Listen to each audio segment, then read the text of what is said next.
Bueno, tomemos un respiro momentáneo bien breve de las derivadas y las integrales y hablemos un momentito sobre sucesiones. Una sucesión, recuerden que es una lista ordenada. Usualmente la lista es infinita de objetos. No tienen que ser números, para nosotros serán números y o funciones, pero puede ser cualquier cosa, matrices, derivadas, bueno, el límite es su imaginación. Y usualmente le escribimos A sub 1, A sub 2, A sub 3. Obviamente el suscrito 1, 2, 3, 4, 5 es lo que le da el orden a la lista, a estos elementos o términos que componen la sucesión, se le llaman elementos o términos de la sucesión, y este es el primer término o el primer elemento, segundo término, segundo elemento, tercero, cuarto, quinto, así hasta el enésimo, y por ahí sigue de ser infinita.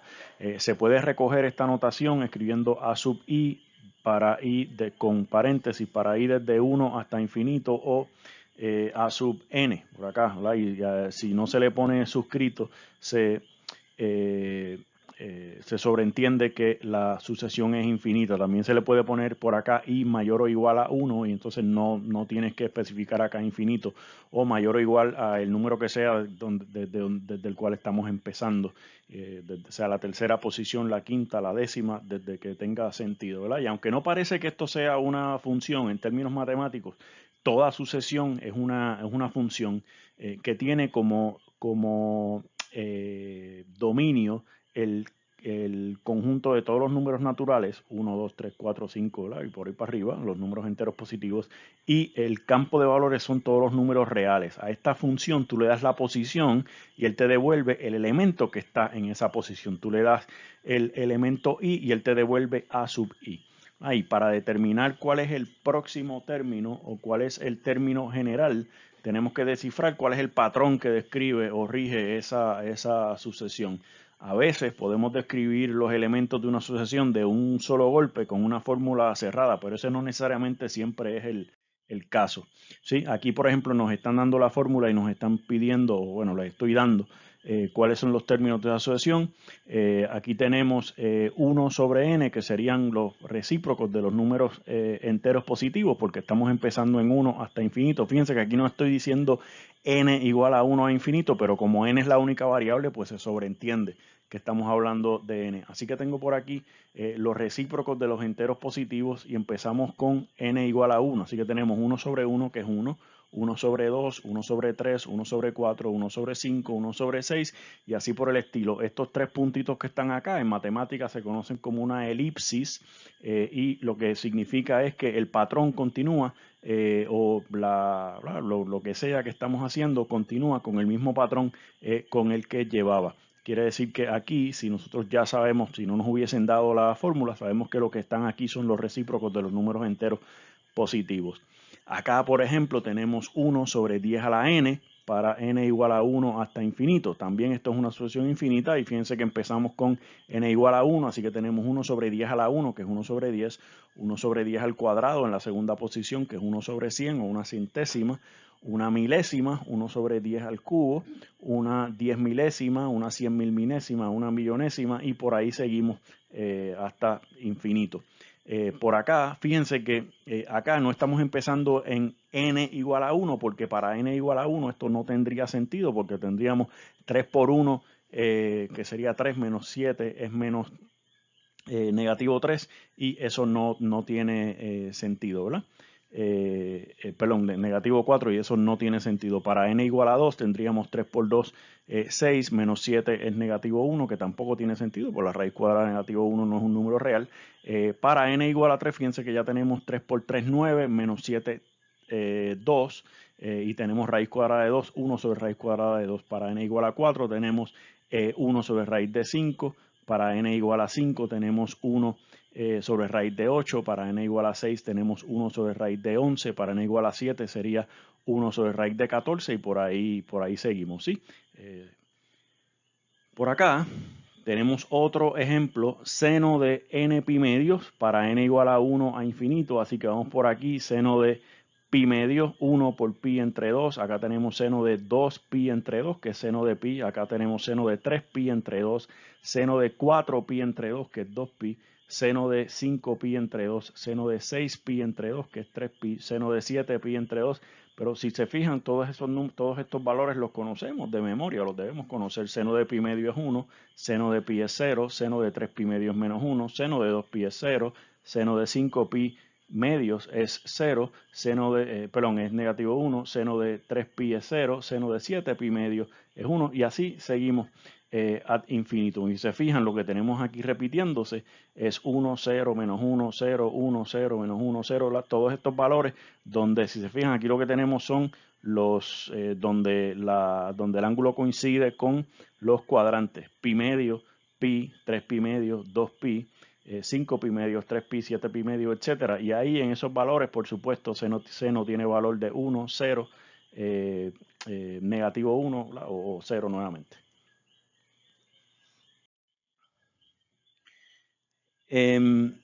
Para hallar una fórmula cerrada para el término general de una sucesión no siempre es posible, por fortuna, en algunas ocasiones en que no tenemos una fórmula cerrada, donde para saber el término número 1000 yo solamente tengo que saber ese término, no necesito saber los anteriores, hay ocasiones en que para saber el término 1000 tengo que saber los 999 términos anteriores, y eso se le conoce como una fórmula recurrente, ¿verdad? Que es, ¿verdad? A falta de pan en galleta, y pues hay veces que no hay ni tan siquiera galleta, pero aquí estamos. Esto quiere decir que para saber un término de la sucesión es necesario conocer todos los términos anteriores, y probablemente ya ustedes conocen este ejemplo, ejemplo famosísimo, se le conoce como la sucesión de Fibonacci, y está asociada a muchísimas aplicaciones en matemática y fuera de matemática, biología, por ejemplo, ingeniería, tiene muchísimas aplicaciones en física. Tenemos la sucesión de Fibonacci, empieza bien sencilla. El primer término es 1, el segundo término es 1 y los términos subsiguientes son la suma de los dos términos anteriores. O sea que el f sub 3 sería f sub 2 más f sub 1, que sería 1 más 1, que es 2. F sub 4 sería f sub 3 más f sub 2, que es 2 más 1, que es 3, y por ahí seguimos sumando, ¿verdad? Tenemos 1, 1, el próximo es la suma de los dos anteriores, es 3, es 2, el próximo es la suma de los dos anteriores, 1 más 2, 3, el otro 2 más 3, 5, el otro 3 más 5, 8, el otro 5 más 8, 13, el otro 8 más 13, 21, 13 y 21, 34, 21 y 34, 55, 34 y 55, 89, y ya ustedes ven el patrón. Aquí, por ejemplo, pueden ver cómo se asocia la sucesión de Fibonacci con lo que se conoce como el espiral de Nautilus. Si empezamos con un cuadrado del lado 1, le pegamos un cuadrado del lado 1. Acá le pegamos un cuadrado del lado 2, aquí tenemos 2 y 1, este sería un cuadrado del lado 3, este sería un cuadrado del lado 3 y 2 son 5, aquí tenemos 5 y 3 son 8, acá tenemos 8 y 5 que serían 13, acá tenemos 13 y 8 que serían 21, etcétera. Y si ahora juntamos los centros de cada uno de esos cuadrados, vamos a ir formando lo que se conoce como el espiral del Nautilus, ¿sí? Pero en términos matemáticos también podemos graficar por acá, que serían los puntos verdes, porque estamos trabajando con una función discreta. Las sucesiones son funciones discretas, no continuas. Quiere decir que ellas están definidas para 1, para 2, para 3, para 4, para 5, etcétera, pero no están definidas para, digamos, qué sé yo, 1.5, ¿verdad? Solamente estamos mirando los puntos verdes aquí. Fíjense que empezamos 1, 1, 2, 3, 5, 8, 13, 21, y bueno, ya me salí de escala. Como ven, esto es una función creciente y que crece bastante rápido. De hecho, cuando Fibonacci primero trabajó con esta sucesión, su inspiración era el apareamiento de conejos, de una pareja de conejos. Pueden buscar información sobre eso si les interesa. Acá, por ejemplo, tenemos los recíprocos de las potencias de 2, empezando en la potencia de 2, 1. Así que tenemos un medio, un cuarto, ¿verdad? Que sería 1 sobre 2 al cuadrado, 1 sobre 2 al cubo, que es un octavo, 1 sobre 2 a la 4, que es un 16avo, 1 sobre 2 a la 5, que es un 32avo, y por ahí sigue, ¿verdad? Así que podemos hablar, aquí pueden ver, por ejemplo, la gráfica, cómo sería la gráfica de eso, ¿verdad? Aquí tenemos un medio, un cuarto, un octavo, un 16, un 32, un 64avo, un 128avo, un 256avo, por ahí, como ven, nos estamos acercando a cero, así que podemos hablar del límite de una sucesión, ¿verdad? Una sucesión a sub n tiene límite L, y escribimos el límite cuando n tiende a infinito de a sub n es L, o a sub n tiende a L cuando n tiende a infinito. Si podemos hacer que los términos a sub n estén tan cerca de L como queramos, si tomamos n lo suficientemente grande, ¿verdad? Si eso es así, decimos que a sub n converge y que converge a L. Si el límite no existe o es un límite infinito, decimos que la sucesión diverge. Así que por acá, de nuevo, tiene límite. Si el límite cuando n tiende a infinito de a sub n es igual a L, quiere decir que a partir de cierto punto, aquí tengo n igual a 13, pero no tiene que ser ese caso. A partir de cierto punto, todos los términos, los que están por arriba y todos los que están por abajo, a partir de cierto punto, todos caen dentro de cierta banda y nunca salen de ahí. Eso quiere decir que la función converge en este caso, o la sucesión, que es una función discreta, esa sucesión converge a este límite L que está aquí. Todos los puntos, a medida que n se tiende a infinito, se van acercando a ese valor L. ¿No? Tenemos varios teoremas por acá y propiedades. Por ejemplo, este primero dice, si x tiende a infinito, si el límite cuando x tiende a infinito de f sub x es L y f de x es a sub n cuando n es z, o sea, si los términos de la sucesión discreta coinciden con el valor de una función continua, entonces esa función continua se va a L cuando x tiende a infinito, entonces el límite cuando n tiende a infinito de a sub n de la sucesión también tiene que ser L. Y aquí tenemos un corolario, dice, si r es mayor que 0, entonces el límite cuando n tiende a infinito de 1 sobre n a la r es igual a 0. Pues recuerden que el límite cuando x tiende a infinito de 1 sobre x a la r, cuando r es positivo, estrictamente positivo, eso es 0. Y recordamos algunas propiedades por acá. Tenemos si a sub n, si la sucesión a sub n y b sub n son sucesiones convergentes y c es cualquier número distinto de 0, o sea, si c es una constante distinta de 0, entonces el límite cuando n tiende a infinito de la suma de las sucesiones es la suma de los límites de la sucesión. O sea, el límite cuando n tiende a infinito de a sub n más b sub n es el límite cuando n tiende a infinito de a sub n más el límite cuando n tiende a infinito de b sub n. El límite cuando n tiende a infinito de a sub n menos b sub n es el límite cuando n tiende a infinito de a sub n menos el límite cuando n tiende a infinito de b sub n. El límite cuando n tiende a infinito de el producto es el producto de los límites. El límite del cociente es el cociente de los límites, siempre y cuando el límite del denominador sea distinto de 0. ¿Sí? El límite de una constante por una sucesión es la constante por la sucesión, y el límite de cuando n tiende a infinito de los términos de una sucesión elevados a la p, ¿verdad? Una p, ¿verdad? Fíjense que no estoy utilizando n, estoy usando p, otra variable, es el límite cuando n tiende a infinito de a sub n, todo elevado a la p, esto siempre y cuando p sea positivo y los términos de la sucesión a sub n también sean positivos. Veamos ejemplos.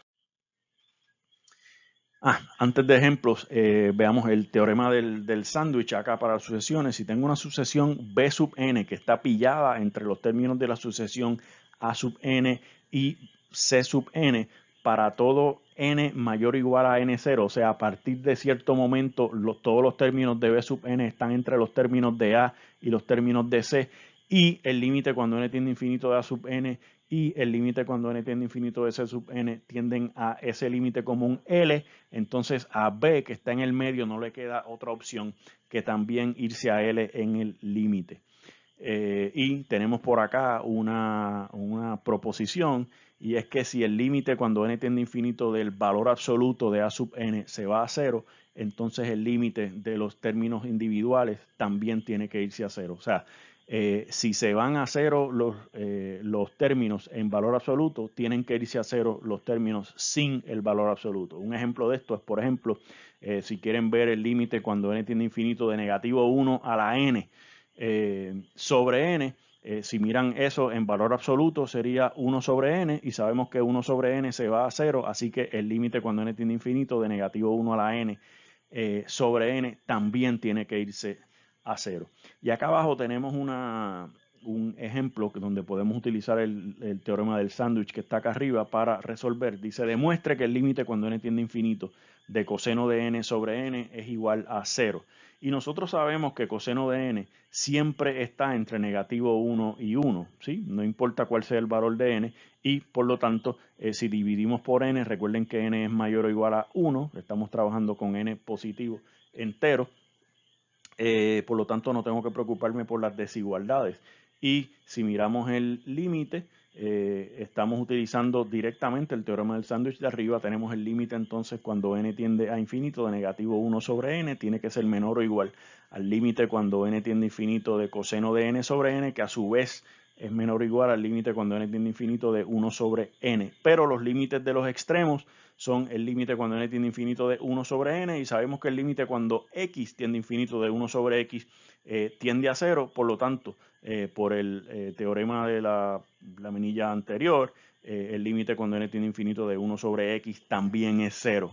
Por lo tanto, hemos pillado efectivamente el límite cuando n tiende a infinito de coseno de n sobre n entre 0 y 0, y como saben, por la ley de tricotomía, tenemos entonces que el límite cuando n tiende a infinito de coseno de n sobre n tiene que ser exactamente igual a 0. Por acá dice, demuestre que el límite cuando n tiende a infinito de logaritmo natural de n sobre n es 0. Podemos verificar qué pasa con, este es el caso discreto, aquí tenemos el caso continuo, y el caso continuo lo conocemos. El límite cuando x tiende a infinito de logaritmo natural de x sobre x tiene que ser igual al límite cuando n tiende a infinito de logaritmo natural de n sobre n, porque cuando n es x ellos dos coinciden. Y por acá, si se fijan, tenemos que tanto logaritmo natural de x como x, ambos se van a infinito. Cuando x se va a infinito, así que tengo el caso de infinito sobre infinito, podemos aplicar L'Hopital. Y por la regla de L'Hopital, este límite, si existe, tiene que ser igual al límite cuando x tiende a infinito de la derivada del logaritmo natural de x, que es 1 sobre x, sobre la derivada de x, que es 1. Y 1 sobre x cuando x tiende a infinito, tiende a 0. Así que aquí ya terminamos. Por acá dice, demuestre que el límite cuando n tiende a infinito de la raíz enésima de n es igual a 1.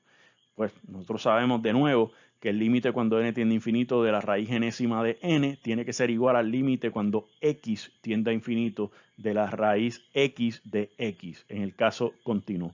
Ahora, si le llamamos este límite y, porque no sabemos cuánto es, y aplicamos logaritmo a ambos lados, fíjense que tenemos logaritmo natural de y es igual a logaritmo natural del límite cuando x tiende a infinito de la raíz x de x, y como saben, entonces, como el logaritmo natural es una función continua, conmuta con el límite, así que el logaritmo natural del límite es el límite del logaritmo, y tenemos logaritmo natural de la raíz x de x, que es x a la 1 sobre x, pero ese 1 sobre x podemos utilizar las propiedades de potencia del logaritmo natural, y tenemos el límite cuando x tiende a infinito del logaritmo natural de x sobre x, que acabamos de ver, de hecho aquí lo tenemos en la misma laminilla, que es 0. Por lo tanto, como esto es 0, tenemos que el logaritmo natural de y, no hemos acabado, el logaritmo natural de y es 0, quiere decir que y tiene que ser 1, pero y era el límite cuando x tiende a infinito de la raíz x de x, que es igual al límite cuando n tiende a infinito de la raíz enésima de n, y esos dos son igual a 1. Acá nos piden el límite cuando n tiende a infinito de 3n cuadrado sobre e a la 2n. De nuevo podemos utilizar las propiedades de las funciones continuas. El límite cuando n tiende a infinito de 3n cuadrado sobre e a la 2n es el límite cuando x tiende a infinito de 3x cuadrado sobre e a la 2x. Y tanto el numerador como el denominador se van a infinito, así que fíjense que podemos utilizar L'Hopital, y tenemos acá la derivada de 3x cuadrado es 6x, la derivada de e a la 2x es e a la 2x por 2. Aquí todavía ambos numerador y denominador se van a infinito, así que podemos volver a coger la derivada.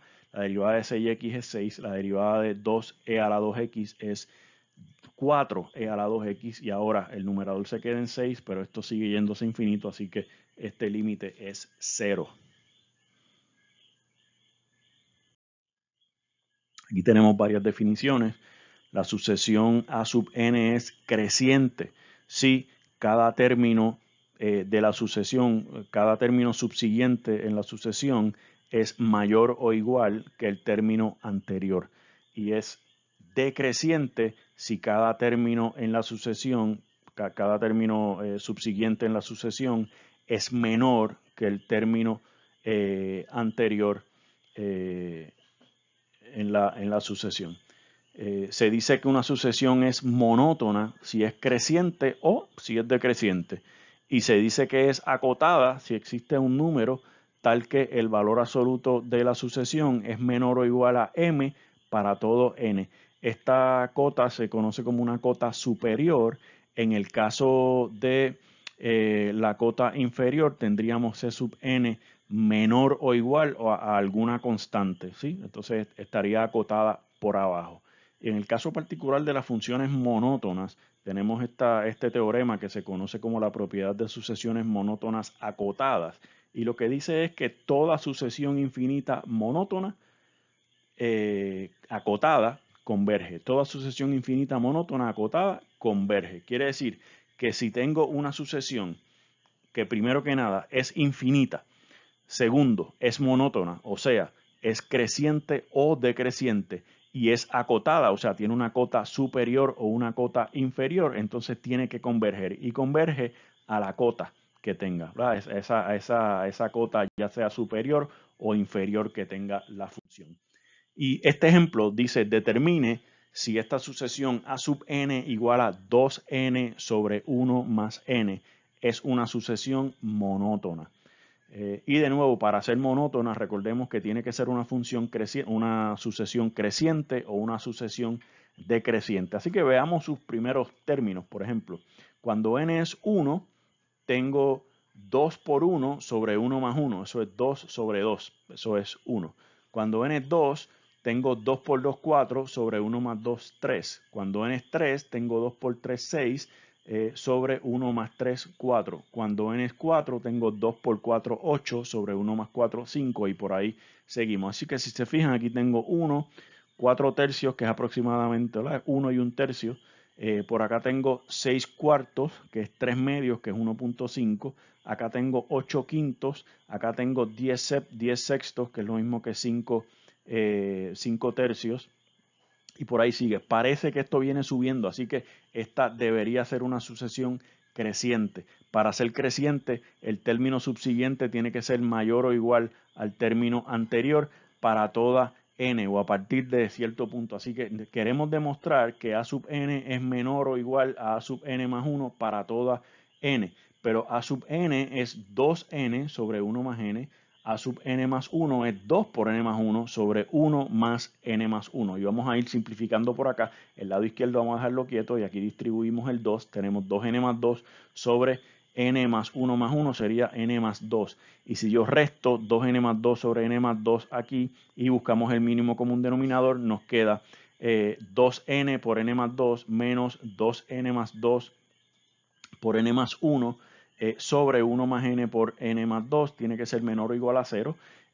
Fíjense que n más 1 sobre n más 2 es positivo, así que el signo de esto lo va a determinar el numerador. O sea que si el numerador es negativo, esta expresión va a ser negativa. Así que miramos el numerador, 2n por n más 2 menos 2n más 2 por n más 1. Y acá nos queda 2n cuadrado más 4n.